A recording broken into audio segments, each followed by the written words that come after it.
je révélerai l'illusion de la scie de la mort de David Copperfield. Voici un rapide récapitulatif des événements.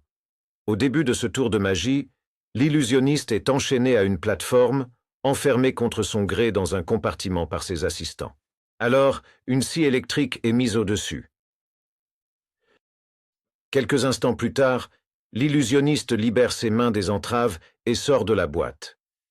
Mais alors qu'il tente de se libérer des entraves qui retiennent sa taille à la plateforme, la scie de la mort s'abat sur lui et le coupe en deux. Étonnamment, le magicien ne semble pas éprouver de détresse lorsque ses assistants écartent les deux moitiés de la plateforme et font pivoter son haut du corps. Étonnamment, ses jambes bougent, comme si elles étaient attachées au haut de son corps.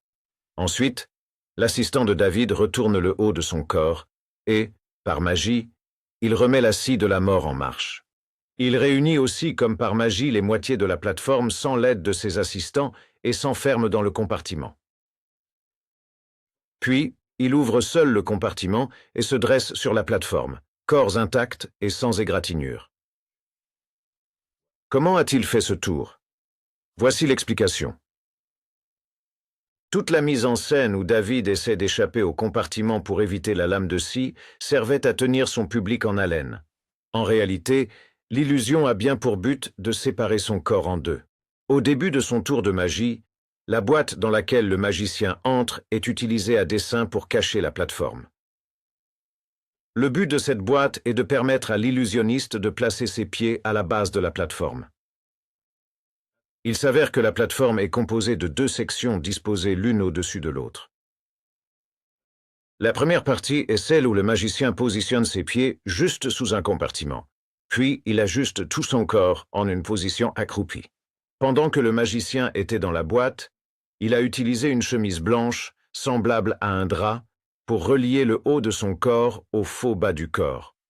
David a effectué cette action pour créer l'illusion que le faux bas du corps sur la plateforme était en réalité le sien. Quand la lame de scie a été activée et a semblé couper son corps en deux, elle ne l'a pas touché. Elle a en fait coupé la chemise reliant le pantalon des fausses jambes à son haut du corps. Cela a rendu l'illusion plus crédible, un espace existant entre son corps et le bas. Quand j'ai dit que le bas du corps sur la plateforme était faux, je ne voulais pas dire qu'il était sans vie. Je voulais plutôt dire qu'il n'appartient pas à David, car son bas du corps est dissimulé dans le compartiment de la boîte. En réalité, le faux bas du corps appartient à un acrobate qui a le corps plié et caché dans le compartiment inférieur de l'autre moitié de la boîte. Une fois que le haut du corps du magicien et le faux bas du corps ont été supposément réunis, l'acrobate a dû s'aplatir dans le compartiment. Il agit ainsi pour que ses jambes échappent à la vue du public. Une fois l'illusion accomplie et terminée, il se relève à la toute fin de sa représentation. Derrière ce masque, seule la vérité demeure. À la prochaine.